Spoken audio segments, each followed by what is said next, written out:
টিএসসিতে বৈষম্য বিরোধী ছাত্র আন্দোলন এর ব্যানারে আমাদের ত্রাণ সংগ্রহের একটি কার্যক্রম সেটি শুরু হয়েছে সকাল 10টা থেকে আজকে রাত 8টা পর্যন্ত সেই কার্যক্রম চলে। সেখানে নগদ অর্থ এবং পাশাপাশি ব্যাংকের মাধ্যমে অর্থ এসেছে 14,60,173 টাকা এবং অনলাইন ব্যাংকিং খাতে এসেছে 16 লক্ষ টাকা।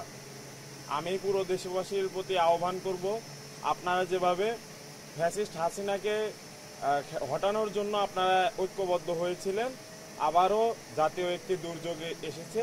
সেই জাতীয় দুর্যোগ, এটা কি প্রাকৃতিক দুর্যোগ বলার সুযোগ খুবই কম আছে, কারণ আমরা জানি ফ্যাসিস্ট হাসিনা এখনো ভারতে আছে এবং দিল্লির উপকণ্ঠে কোথাও সে আশ্রয় নিয়েছে এবং এই চাল সে দিচ্ছে।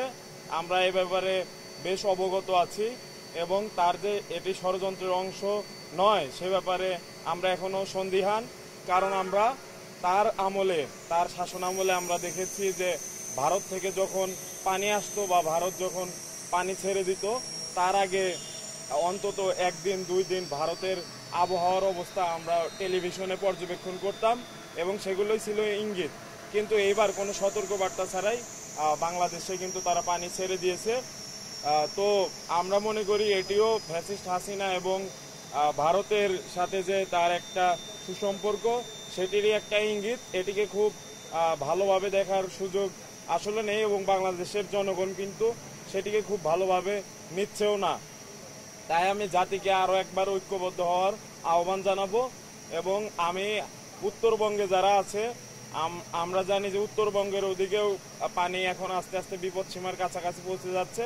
তাই উত্তরবঙ্গের যারা আছেন নদী তীরবর্তী, তারা খুব দ্রুত সময়ের মধ্যে যতটুকু সম্ভব নিরাপদ আশ্রয়ে যাওয়া দরকার আপনারা যাবেন। তা না হলে আরও একটি দুর্যোগময় পরিস্থিতি সৃষ্টি হতে পারে।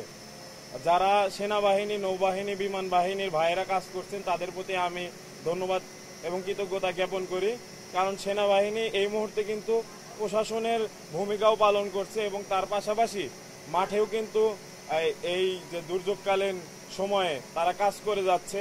এজন্য তারা বিশেষভাবে ধন্যবাদ প্রাপ্তি রাখে। এর বাইরে বাংলাদেশের সমগ্র ছাত্র সমাজ, তাদেরকে আহ্বান করব আপনারা সবাই ভলেন্টারি কর্মকাণ্ডে নিজেদেরকে যুক্ত করবেন এবং বাংলাদেশে শুধু দক্ষিণ অঞ্চল বা দক্ষিণ পূর্বাঞ্চল নয়, উত্তরাঞ্চলেও এই মুহূর্তে যেহেতু ভয়ঙ্কর বন্যা হওয়ার সম্ভাবনা দেখা দিয়েছে সমগ্র বাংলাদেশে, সেহেতু আপনারা প্রত্যেক এলাকায় নিজ দায়িত্বে ভলেন্টিয়ার টিম তৈরি করবেন এবং যে কোনো পরিস্থিতি মোকাবেলায় প্রস্তুত থাকবেন। আর বাংলাদেশ এখনো ঐক্যবদ্ধ এবং বাংলাদেশ একটি জাতিগত যে ঐক্য সেটি কিন্তু দেখিয়ে দিয়েছে এবং এখনো ঐক্যবদ্ধ অবস্থায় আছে।